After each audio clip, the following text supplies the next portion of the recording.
What's going on, Dolphins? It is your boy Dillon, and I got an article I want to read through, discussing some relevant stuff about the Deshaun Watson situation. But before I get to that, I do want to make a couple quick comments on some other things, including the Laremy Tunsil Instagram post and this article. I'm just going to react to the title of it being Miami will be an AFC force for years to come, and in regard to the pool of draft picks that they have right now. They had more until they traded back up into the number 6 spot, right? I gave them a ton of credit for that first trade with the 49ers, and they kind of walked it back and lost some of that, a good portion of it, when they traded back up to number 6. But real quick with the Tunsil trade, there's a couple things that come to mind. First and foremost, because he put a funny post on Instagram being like, "Oh, I am a huge key to the Dolphins' bright future and all the draft picks and stuff that they got." First of all, and this also applies to the other thing, there's no guarantee that the Dolphins have a bright future yet, right? Because first of all, we can't tell the future. It's only in year 3. We're just beginning year 3. Sure, they won 10 games last season, but they did miss the playoffs, even in an expanded playoff field. And having won 10 games, I believe that it was an overperformance, and they are not that good yet. And there's also tons of reason to be skeptical that they are on the right path. A ton of reason to be skeptical. Now, I hope it's all true. As I've said a million times, I hope it's all true. I want it to be true. I want them to do things the correct way. But I want them to build something consistent and sustainable, but they're not there yet. You can't say that they're there yet. Everybody's talking about them, or a lot of people, especially, a lot of the fans and everybody in the media is talking about it like they've already arrived. Like they're there, and they're good, right? I mean, it's not true. It's not true. So on one hand, just as a quick side note, when I say that, Laremy Tunsil's opinion of the trade that involved him to begin with the Texans is irrelevant to the fact that Brian Flores is a liar, right? Because it's true. It doesn't matter. The same basic principle applies here. It doesn't matter, that Laremy Tunsil is saying these things and listing all of this fucking draft capital, 4 first rounders for him, essentially, 2 second rounders and a third rounder. First of all, obviously that's not everything that was packaged in his trade, but they're putting it together, and because they traded that 3rd overall pick and got 2 first rounders, blah blah blah out of it. Okay, they're adding it all together. Sure, it's fun, whatever. But we have to wait and see what they do with it. Because so far, what this regime has done with their draft capital is they've either traded it all away for very low return players, or they've drafted guys that have been very low return to this point, right? Like I said, there's tons of reason to think that, to be skeptical about the path they're on. Their drafts so far have been terrible. I'm sorry, people, there's some potential bright spots and there have been some flashes, but that's it, bro. And look, again, I'm one of those kinds of people that's you cannot judge them in their entirety. I'm not calling Christian Wilkins a bust, right? He's been underwhelming for me. He hasn't really impressed me, right? I actually like Davon Godchaux better. And I'm disappointed that Davon Godchaux is no longer on the team, right? And in fact, super disappointed that he's with the, I don't even want to say it, but he's with who he's with, right? He got signed by who he got signed by. So it's disappointing, the Patriots, right? So, but I'm not calling him a bust yet. Why? Because you got to at least give him his full rookie contract before you can make that. But you can evaluate on his previous 2 seasons. And to me, he's been underwhelming. They've already cut 3 players from their first 2 drafts. Their player evaluation, and as a matter of fact, their coach evaluation to this point has been horrendous. It's factual. It's factual. If it wasn't horrendous, there wouldn't be so much fucking changeover. They wouldn't fucking bring in guys like Van Noy and be like, oh, he's going to be one of the keys and a staple for us for a long time. And that's why we're giving him this big, super high-priced contract just to turn around from him the next year. And everybody, dude, there are so many people that praise Brian Flores and the Patriots, for that matter, for being so cutthroat. I hate it. I fucking hate it. And I've said a million times, I don't want to be the Patriots. Fuck the Patriots, dude. They're cheaters. They're pieces of shit. Okay, they got all these rings, but half of them they shouldn't own because they're fucking cheaters and cheated to get there. Like, and I don't like any philosophy that hurts people or hurts someone or something. I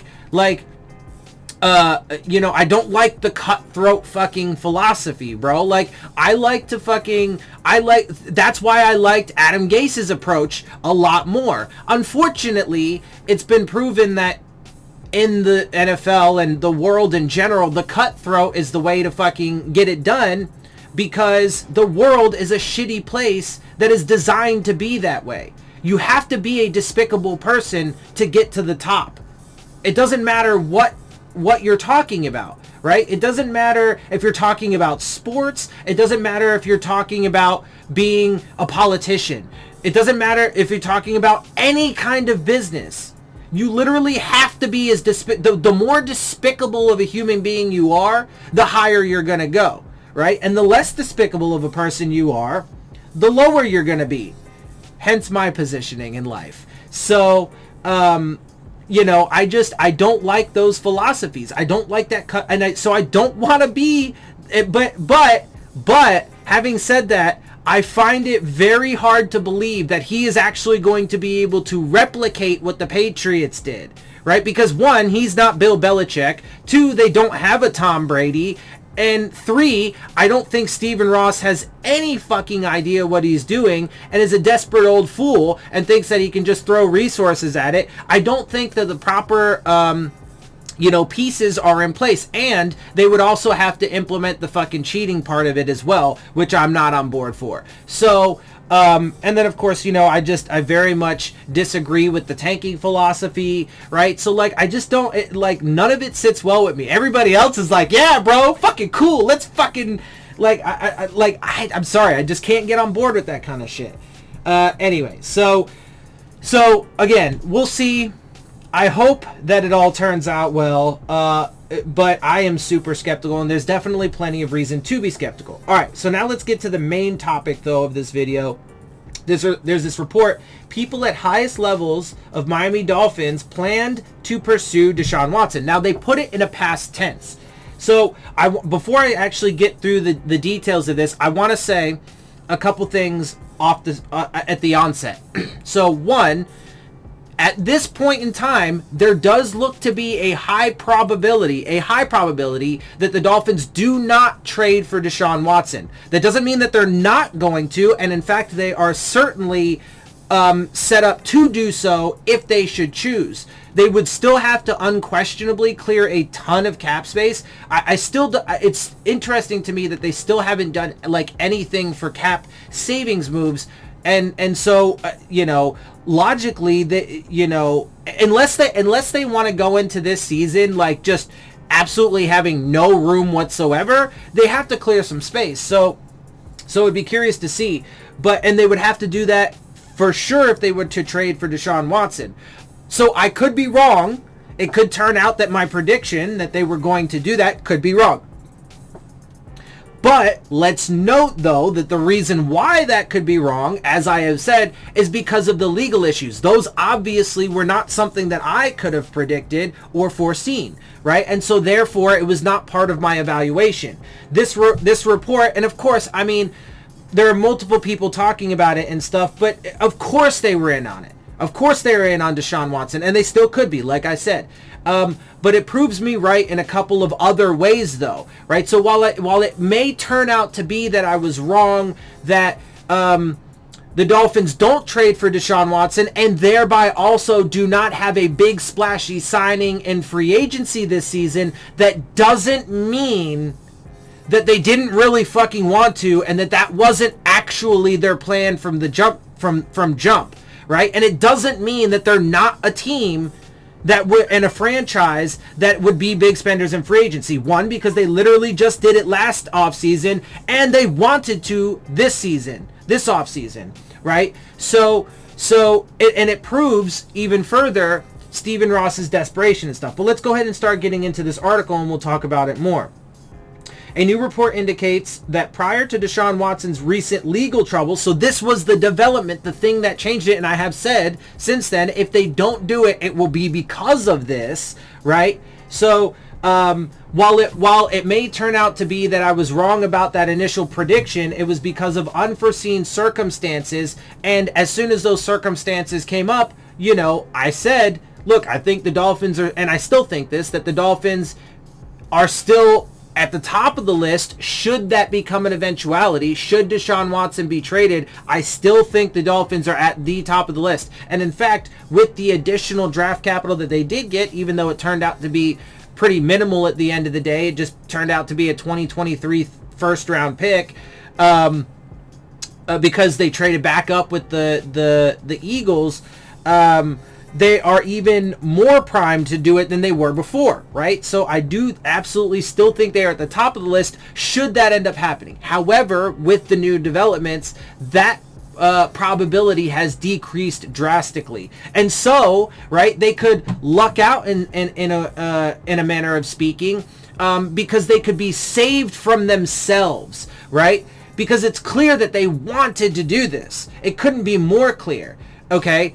And so if they would have done it, or if they still do it, right, then it proves me 100% right in their mindset. But even if they don't do it, it doesn't prove me wrong that was their mindset and that's what they wanted to do, and or that they won't do that again in the future when the proposition of doing so has less risk involved with it, right?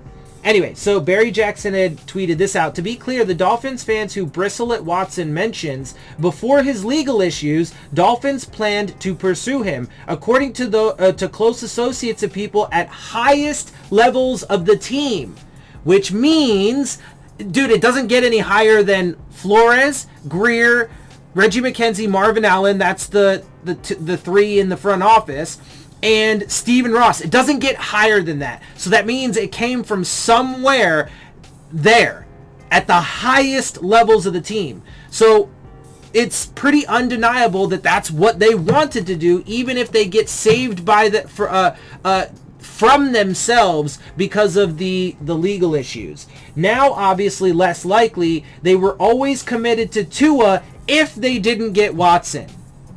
That is huge. That is actually huge, because then that proves me right even more that they're not sold on Tua, that they were going to fucking replace him. So even if they don't now, if he doesn't have a spectacular year in 2021, they're likely going to move on from him sooner rather than later, because as I've said, Stephen Ross is a desperate old fool who's only getting more desperate, and the one thing he wants is the franchise quarterback. So the guy he was going to go after this year might not be doable anymore, because he's embroiled in fucking massive legal issues for sexual assault. Okay, the number of women keep piling up. I mean, the last time I saw it was at 10, right? So the one guy he was going to go after this time, he can't now. His hands are forced. He has been tied. They have been tied, right? That's what he wants, though. So if he, and again, I guarantee you, it was at Stephen Ross's command that he was put into the Jets game in crunch time, or in garbage time, rather. Right? A week after Brian Flores said it was literally pointless to do that. Guarantee that's what happened. And then why he was implemented as the starter that next week, 2 weeks after Brian Flores had said, I don't want to rush him along because he's like my son and I wouldn't want to do that to my kid. Okay, well, you're a liar, and to be fair to Brian Flores, he was a liar at the fucking command of his boss, but he's also a sellout, which is proven by that. Anyway, I digress. So look, man, I mean, even if they do luck out and get saved from themselves and don't end up taking Deshaun Watson, it still doesn't say good things. There are still some bad things that get said in there, and they weren't quiet in free agency and didn't do the big splash move or didn't sign Deshaun Watson because of themselves, right? They wanted to do it, right? They don't get credit for being quiet in free agency when they wanted to, right? When they clearly wanted to go get Deshaun Watson, you can't then say, oh, they're not a team that would do it, when they literally did it last year and spent they spent over $100 million last year in free agency. They were going to do it this year. They might still. If that fucking shit ends up going away, if they end up settling it over the next month, there is still a substantial probability that Dolphins end up trading for him, right? Who knows?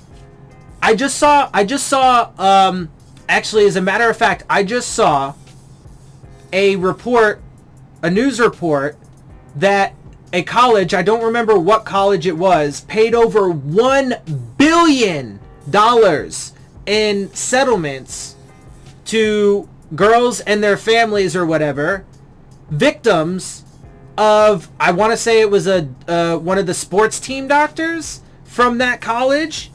He had over 700 claims. 700 claims. And they settled it out of court. If that motherfucker at this college can settle 700 claims out of court, $1 billion is a lot of fucking money. But I'm pretty sure the NFL and these franchises have a lot more than that. And it's 10 claims against Deshaun Watson, who's a superstar. So it is not out of the realm of possibility that gets settled and then the Dolphins still do it. But either way, they don't get credit for being quiet in free agency when that's clearly what they wanted to do. And I'm telling you, if Tua doesn't have a fucking, and there's other reports talking about how, all this draft capital has set them up just in case Tua doesn't take that leap this year, right? So they're setting up the narrative ahead of time to be like, oh, look, man, well, we just did everything correctly and we're just covering our bases. Even if in reality, what ends up happening is we string together several years of, not winning, not getting to the playoffs, not having sustained long-term success, and the roster and coaching staff keeps churning. Right? So, it depends on how it all plays out. And again, I still very much believe that there is a ton of evidence and reason to believe that things are not going to pan out. And I believe that when they don't pan out this next season, because I don't think that the Dolphins are going to perform like everybody's thinking and hoping that they're going to. I certainly hope that they do. But a lot of people think that they're going to be fucking Super Bowl contenders either way.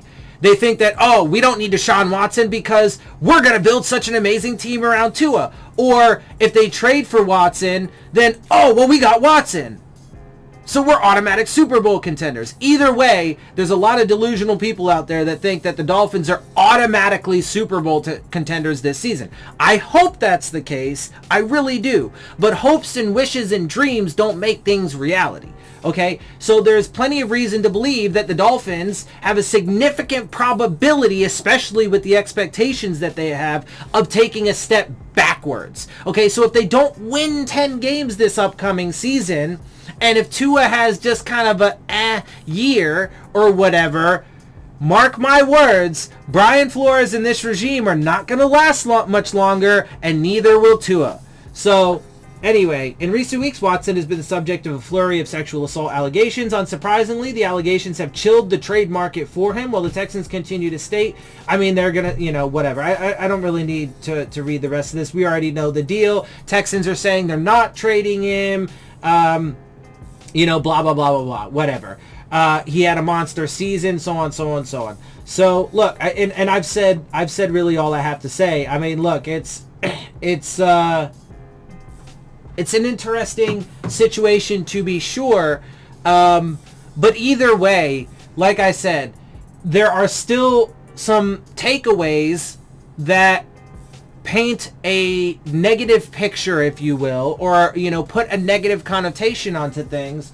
Look, it's not my fault. They're the ones making these fucking decisions. I'm just fucking reading it properly for you guys and actually giving, but because I am a rational, logical, you know, grown human being, I am capable of saying when I'm wrong. So again, just to reiterate and to wrap this whole thing up, it looks like the probabilities have shifted, and now, instead of there being a really, really high probability of the Dolphins taking Deshaun Watson and going after him, it looks like they will be saved from themselves, and that will not be happening. The probability has shifted the opposite direction. So now the probability is that they will not go after Deshaun Watson. The reason is because of his legal battles, as I have mentioned. So I was proven correct on that. And even if they don't, it still proves me correct that they were going to, that they wanted to be, and they do not get credit for being quiet in free agency and not making the moves when when they were forced to not make the moves. It wasn't out of their own will. They wanted to make the moves. They were just forced to not make the moves. Okay? So we'll now have to wait and see. First of all, again, they could still do it. So if they trade for Deshaun Watson, then that changes the picture again. But as it stands right now, they got a bunch of draft capital, and we'll have to wait and see how they do in this upcoming draft. You know, I mean, right now, as it stands, and I'll just talk about that briefly, they sit at 6. They have the 18th pick. Obviously, more trades could happen. More things could happen, right? But, and if I'm being completely honest, I would still rather see them take an offensive lineman with that top pick, with 6. Because I think that is the biggest area of improvement, especially if they want Tua to take a step forward. Everybody's always stuck on the skill positions. Like, oh, let's go get Jamar Chase or the tight end, what's his name, Kyle Pitts. Okay, they're great, bro. And sure, it would be devastating to miss out on that guy. But those guys aren't going to fucking matter if your quarterback gets annihilated every fucking game because your offensive line sucks. Okay? So I would still rather go get an offensive lineman with that 6th overall pick. Then, with the 18th overall pick, I'm sure there's still going to be plenty of really good fucking skill position guys you could take. Or maybe there's a run on offensive players because a bunch of quarterbacks go, all these wide receivers, Kyle Pitts goes, the top offensive linemen go. Maybe there's a run on offense in the first round, and by the time we get to 18, there's still the cream of the crop on defense, and you can get fucking a really hot, you know, a blue chip fucking pass rusher or a safety, right? Especially considering the fact that you will likely have to move on from somebody like, let's say, I don't know, Eric Rowe or Bobby McCain. I'm not so big on taking a first-round corner simply because you still have 2 of the highest paid corners on your team, and I get that there's a high likelihood that neither of them will be on your team for very much longer, but I would wait. And this year, I would wait until the middle and late rounds to take some cornerback help, and then maybe, you know, next year, you know, take it in the 2nd round or maybe a 1st round guy, depending on, you know, how things shape up and so on and so forth. If I was going to take something in the secondary, I would take a 1st round safety if there was one good enough. But it also kind of depends, of course, on, you know, the talent and stuff available, who's come off the board, etc., etc. But you got to do things smart, and they have not proven to be able to do that to this point. And in fact, as I've said numerous times, their drafts to this point have been terrible. And if they keep drafting the way that they did the first 2 seasons, I'm telling you, they will not have the kind of long-term sustained success that they want and that we want.